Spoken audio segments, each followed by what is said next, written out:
Ruby की खोई हुई हंसी। रूबी लोमड़ी पूरे जंगल में सबसे मजेदार जानवर थी। वह अपनी अजीब शक्लें, मजेदार चुटकुले और नाच गाने से सबको हंसा देती थी। कोई भी पार्टी रूबी के बिना अधूरी लगती थी। लेकिन एक दिन कुछ अजीब हुआ। रूबी सुबह उठी और उसे हंसी नहीं आई। अरे नहीं, रूबी ने हंसने की कोशिश की, लेकिन सिर्फ एक छोटी सी चूक की आवाज निकली। मुझे क्या हो गया? वह दौड़ती हुई अपनी सबसे अच्छी दोस्त टिया पांडा के पास पहुंची, जो बांस के पेड़ों की पेंटिंग बना रही थी। टिया, मदद करो, मेरी हंसी खो गई। टिया चिंतित हो गई। शायद वह कहीं छुप गई हो। क्या तुमने अपने बिस्तर के नीचे देखा? रूबी तुरंत घर भागी, अपना बिस्तर उल्टा किया, हर जगह देखा, लेकिन हंसी नहीं मिली। फिर वह ओजी उल्लू के पास गई, जो पेड़ की टहनी पर खड़ा होकर एक समुद्री लुटेरे की नकल कर रहा था। ओजी, मेरी हंसी खो गई। अरे मेरे दोस्त, ओजी ने अपनी काल्पनिक तलवार लहराते हुए कहा, शायद तुम्हारी हंसी किसी टापू पर चली गई है। हमें उसे ढूंढना चाहिए। रूबी और ओजी ने पूरे जंगल में पेड़ों और झाड़ियों के पीछे खोजबीन की। उन्होंने एक खोखले तने के अंदर भी झांका, पर हंसी कहीं नहीं मिली। रूबी उदास होकर नदी के किनारे बैठ गई। अगर मेरी हंसी कभी वापस नहीं आई तो, उसने पानी में अपनी परछाई को देखते हुए कहा। तभी जोई खरगोश और रोनी शेर कुत्ते गश्ते आए। रूबी, तुम इतनी उदास क्यों लग रही हो? जोई ने पूछा। उसके लंबे कान फड़फड़ा रहे थे। रूबी ने अपनी परेशानी बताई। रोनी ने अपना सुनहरा अयाल खुजलाते हुए कहा, तुम्हें गीगल डॉक्टर की जरूरत है। गीगल डॉक्टर? रूबी ने हैरानी से पूछा। हाँ, रोनी बोला, और वो मैं हूँ। उसने एक सुपर हीरो जैसा पोज बनाया और फिर सबसे अजीब दहाड़ मारी, जो हिचकी और डकार जैसी लग रही थी। रूबी के कान हिले, वह मुस्कुराई, लेकिन अब भी हंसी नहीं आई। फिर जोई ने एक गाजर निकाली, उसे अपने सिर पर सिंह की तरह रखा और एक गेंडे की तरह कूदने लगी। तभी वह पत्तों के ढेर में जाकर धड़ाम से गिर पड़ी। धप! रूबी खुद को रोक नहीं पाई। पहले उसने एक छोटी सी सीटी बजाई, फिर हल्की सी हंसी आई और आखिरकार वह इतनी जोर से हंसी कि जमीन पर लोटपोट हो गई। मेरी हंसी वापस आ गई, रूबी ने खुशी से कहा। उसकी आंखों में आंसू थे। सबने मिलकर खुश होकर तालियां बजाई। हुर्रे, रूबी के लिए। उस दिन के बाद रूबी ने सीखा कि सबसे मजेदार लोमड़ी को भी कभी कभी दोस्तों की मदद की जरूरत पड़ती है, और अगर उसकी हंसी फिर से कभी खो गई तो वह जानती थी कि उसे कहाँ ढूंढना है। अपने उन्हीं दोस्तों के पास जो उसकी दुनिया को और भी चमकदार बना देते थे। अर्जुन और सच्चे कर्तव्य की सीख। काफी समय पहले कुरुविल नामक एक छोटे से गांव में अर्जुन नाम का एक जिज्ञासु और बहादुर लड़का रहता था। उसे हर समय नई नई चीजों की खोज में मजा आता था और वह हमेशा अपने दोस्तों के बीच नायक बनकर रहता था। एक दिन जब वह अपने दादाजी के अटारी में खोजबीन कर रहा था, उसने एक पुरानी किताब पाई, जिस पर सुनहरे अक्षरों में भगवत गीता लिखा हुआ था। जैसे ही उसने वह किताब उठाई, एक जादुई रोशनी का घेरा उसे घेर लिया और फिर वह खुद को एक रंग बिरंगी खेल के मैदान में पाए, जहाँ झूलने, फिसलने के रास्ते और बोलने वाले जानवर थे। स्वागत है अर्जुन, एक प्यारा सा नीला पक्षी जो पेड़ पर बैठा था बोला। उसके सिर पर एक छोटा सा सुनहरा मुकुट था। मैं कृष्ण हूँ, तुम्हारा मार्गदर्शक इस जादुई खेल के मैदान में। आज मैं तुम्हें कुछ खास सिखाने आया हूँ। अर्जुन ने सिर खुजाया और कहा, सीखा, लेकिन मैं तो मजे करने आया था। कृष्ण मुस्कुराए और कहा, चिंता मत करो अर्जुन, यह पाठ न केवल मजेदार होगा बल्कि तुम्हारे जीवन को बदलने वाला होगा। चलो शुरुआत करते हैं। तभी अचानक एक जोरदार आवाज सुनाई दी। अर्जुन ने देखा कि उसके दोस्त एक बड़ी रस्सी खींचने की प्रतियोगिता में एक ओर खड़े थे, दूसरी ओर खड़े थे उसके कजिन। दोनों टीम उसे बुला रही थी। अर्जुन हमारे साथ आओ, उसके दोस्तों ने कहा। नहीं अर्जुन, हमें तुम्हारी जरूरत है, उसके कजिनों ने भी पुकारा। अर्जुन उलझन में पड़ गया। वह नहीं चाहता था कि किसी को बुरा लगे। कृष्णा, अब मैं क्या करूं? अगर मैंने एक टीम का साथ दिया तो दूसरी मुझसे नाराज हो जाएगी। कृष्णा उसके पास आकर बोले, यह स्थिति मुझे एक कहानी की याद दिलाती है, जब एक और अर्जुन को युद्ध भूमि पर ऐसे ही समस्या आई थी। मैं तुम्हें बताता हूँ कि उसने क्या किया। कृष्ण ने अपने पंख हिलाई और खेल के मैदान को एक युद्ध भूमि में बदल दिया। अब अर्जुन एक योद्धा की तरह सुसज्जित था। उसके पास चमकदार धनुष और तीर थे। यह महाभारत के अर्जुन की कहानी है, कृष्णा ने बताया। वह एक महान योद्धा था, लेकिन जब उसे अपने ही परिवार से लड़ने का आदेश मिला तो वह बहुत संकोच महसूस कर रहा था। उसे किसी को भी चोट पहुंचाने का मन नहीं था। अर्जुन ने सिर झुकाया और कहा, मुझे भी यह महसूस हो रहा है। फिर उसने क्या किया? कृष्ण मुस्कुराए और बोले, उसने अपने दिल की सुनी और एक बहुत महत्वपूर्ण पाठ सीखा। अपने कर्तव्य को बिना नतीजों की चिंता किए निभाओ। युद्ध भूमि अचानक गायब हो गई और वे वापस खेल के मैदान में आ गए। अर्जुन अब भी थोड़ा उलझन में था। लेकिन मैं कैसे जानूं कि मेरा कर्तव्य क्या है? कृष्णा ने उसे एक छोटा सा दर्पण दिया।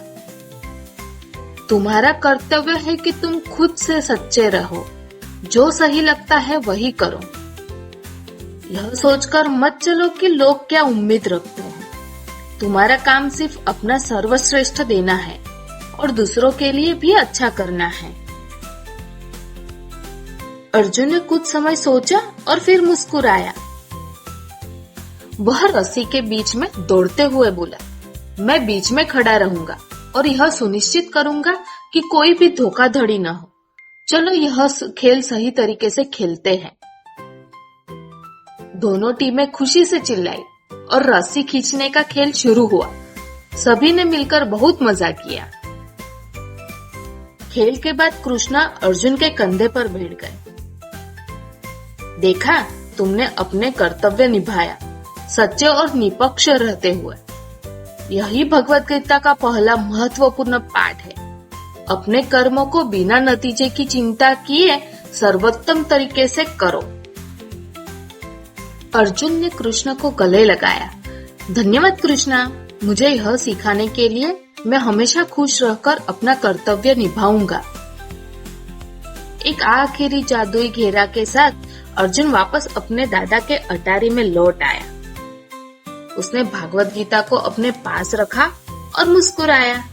जादुई खेल का मैदान भले ही गायब हो गया था, लेकिन वह शिक्षा हमेशा उसके साथ रहेगी। याद रखो बच्चों, हमेशा अपना सर्वश्रेष्ठ दो, खुद से सच्चे रहो और चिंता मत करो कि भविष्य में क्या होगा। यही है खुशहाल जीवन का राज। भरोसा करो और अपने सपनों को उड़ने दो। एक खूबसूरत गांव था, जो एक शानदार पहाड़ी के पास बसा हुआ था।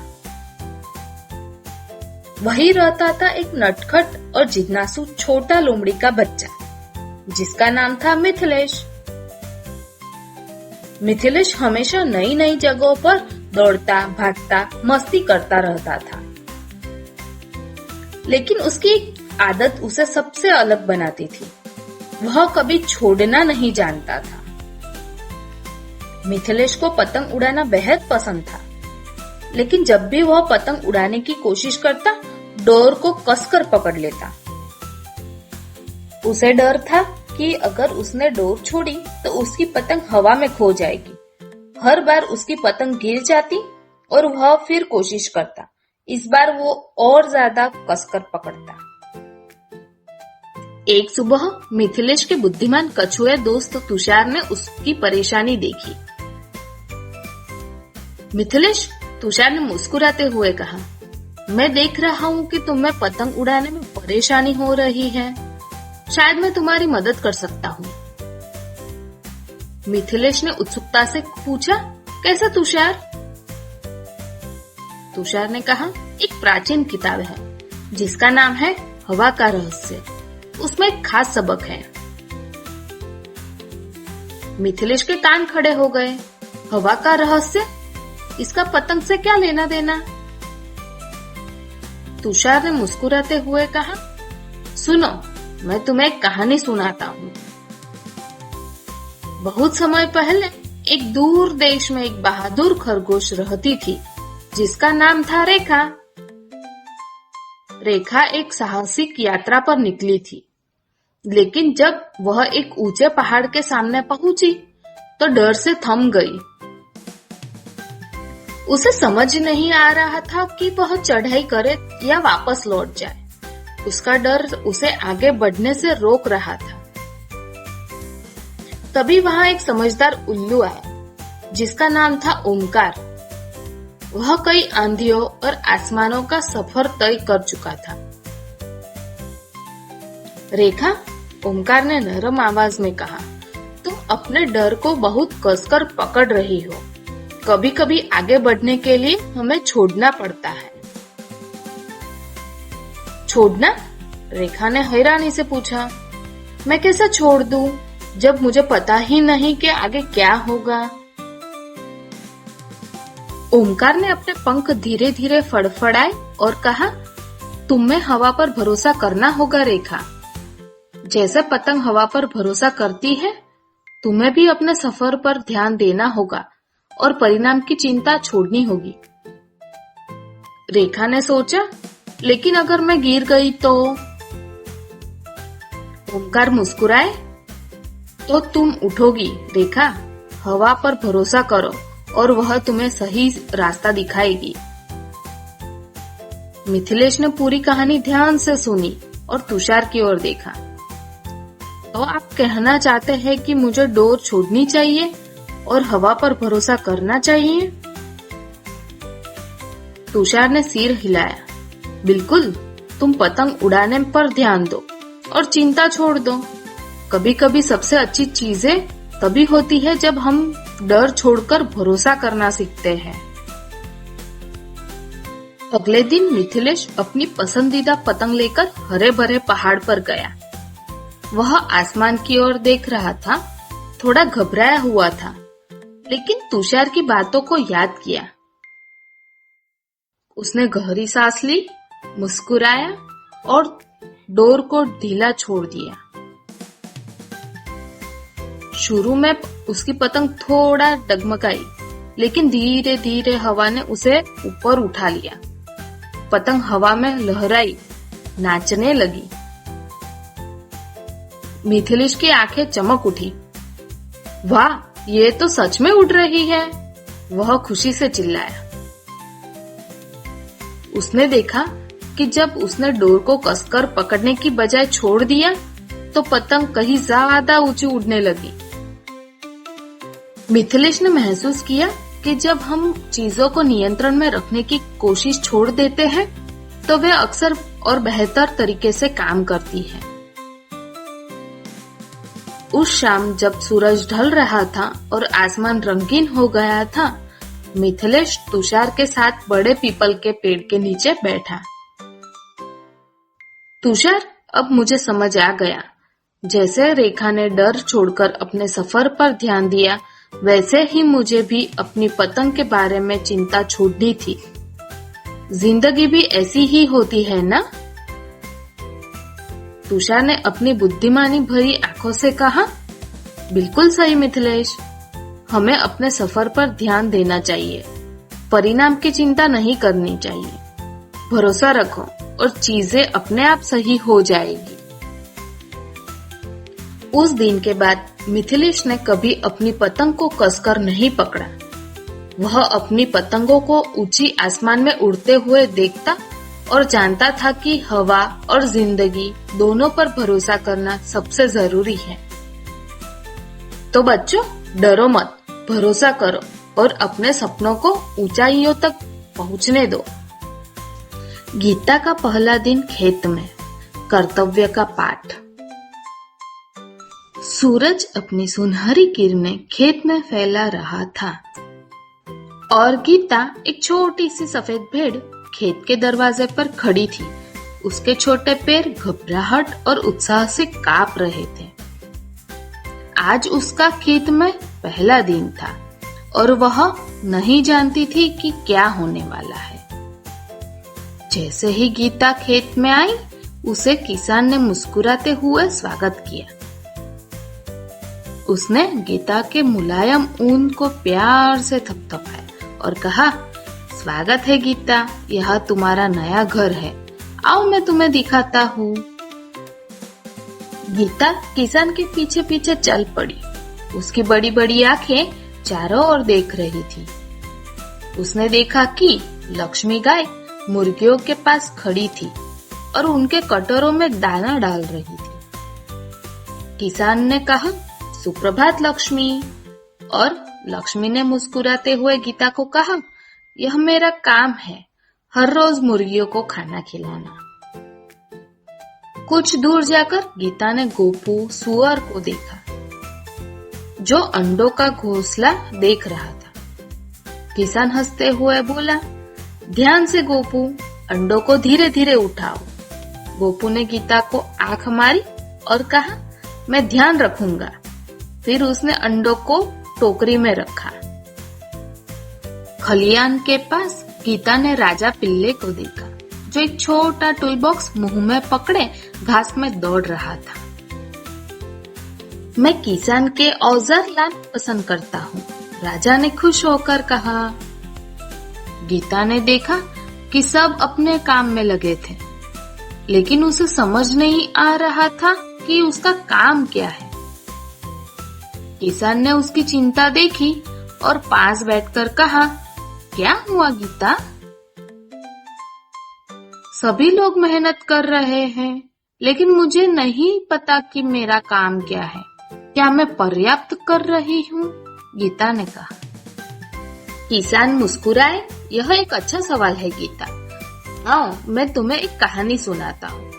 वह एक सूखी घास के कट्टर पर बैठ गए और गीता उनके बगल में बैठकर ध्यान से सुनने लगी। भगवत गीता में किसान ने शुरू किया, एक योद्धा अर्जुन था जो अपने कर्तव्यों को लेकर असमंजस में था। कृष्ण जो उसके मार्गदर्शक थे, उसे समझाया कि हर किसी का कर्तव्य होता है, एक विशेष भूमिका जिसे उन्हें निभाना होता है।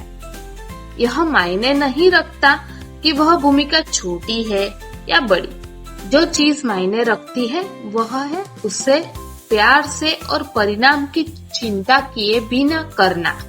इसे ही धर्म कहते हैं। गीता ने सिर झुकाया और पूछा, मेरा धर्म क्या है? तुम्हारी भूमिका, किसान ने कहा, सबसे अच्छी भेड़ बनना है। घास खाना खेतों को स्वस्थ रखने में मदद करता है। मेरे पास रहना फार्म को सुरक्षित रखता है। और जब तुम दयालु और मददगार होती हो तो तुम अपना काम अच्छे से करती हो। गीता को अब अच्छा महसूस हुआ। वह घास के मैदान की ओर चली और वह भानु से मिली, जो एक बुजुर्ग कछुआ था। भानु ने मुस्कुराते हुए कहा, तुम्हारा पहला दिन है? हाँ, गीता ने कहा।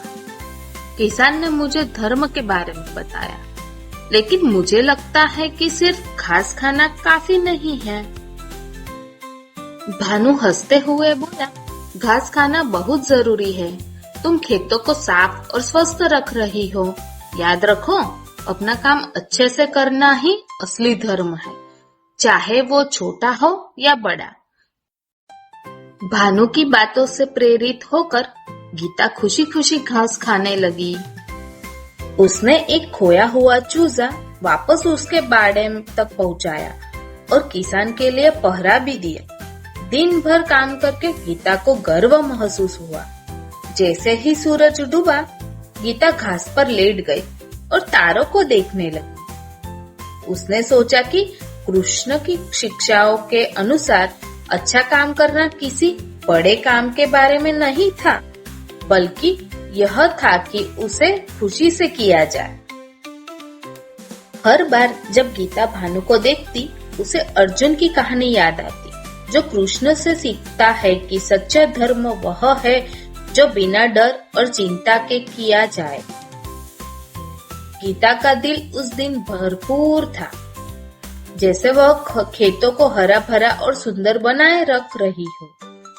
वीर सिंह ने बहादुरी से डर को हराया। वीर सिंह जंगल के राजा थे।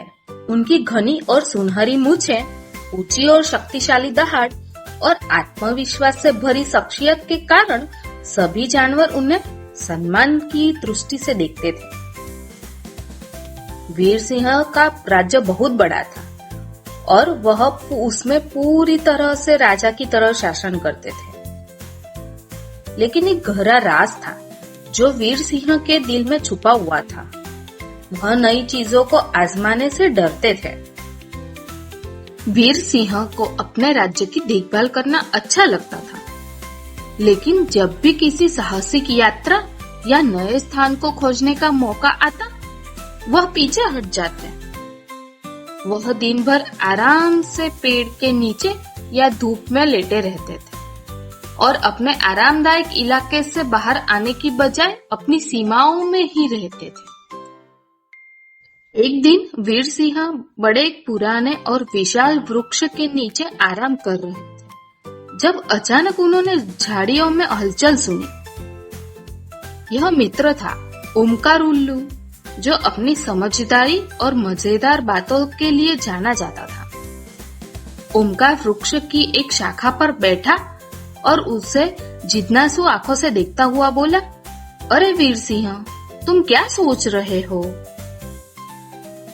वीर सिंह ने गहरी सांस ली और कहा, कुछ खास नहीं, बस सोच रहा था कि अगर मैं अपने राज्य को छोड़कर जंगल के अन्य हिस्सों की खोज करने जाऊं तो कैसा होगा, लेकिन मुझे डर लगता है।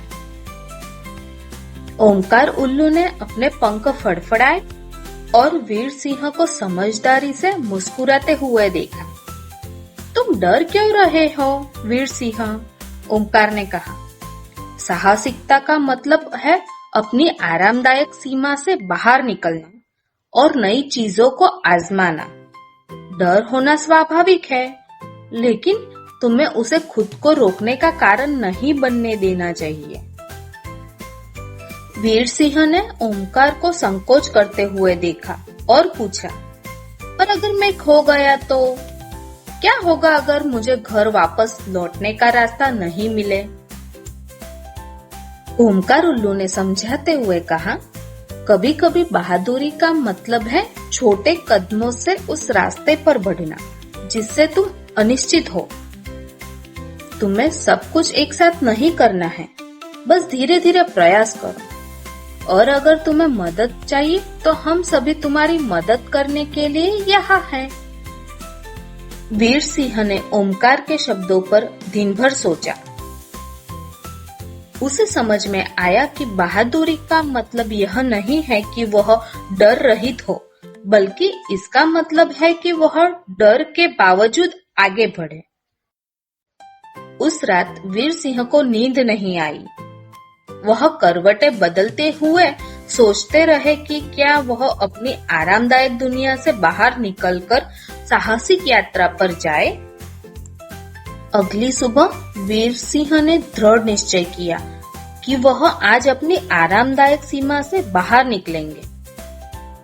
वह जंगल के किनारे पर पहुंचे और गहरी सांस लेकर अपने डर को शांत करने की कोशिश की। सूरज की रोशनी पेड़ों पर पड़ रही थी और वातावरण सुनहरी रोशनी से दमक रहा था।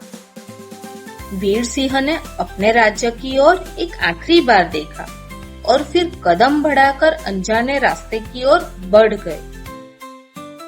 जैसे जैसे वह जंगल में आगे बढ़ते गए, उन्होंने एक छिपा हुआ तालाब देखा जिसमें चमकते पानी और रंग बिरंगी मछलियां तैर रही थी। वीर सिंह की आंखें खुली रह गई। वाह, मैंने इससे पहले ऐसा कुछ नहीं देखा, वह बोले, और उनका डर धीरे धीरे मिटने लगा। तभी पीछे से एक हलचल सुनाई दी। यह उनका रुल्लू था, जो वीर सिंह के साहसिक सफर की निगरानी करने के लिए उनके साथ आया था। यहाँ हो तुम, ओंकार ने मुस्कुराते हुए कहा।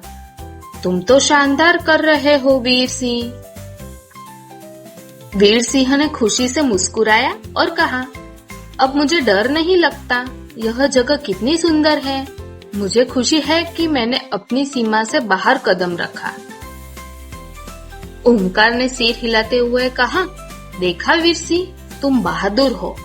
तुमने अपने डर का सामना किया और अब तुम इसका आनंद ले रहे हो। यही है असली ताकत और साहसिकता का मतलब। वीर सिंह ने चारों ओर देखा।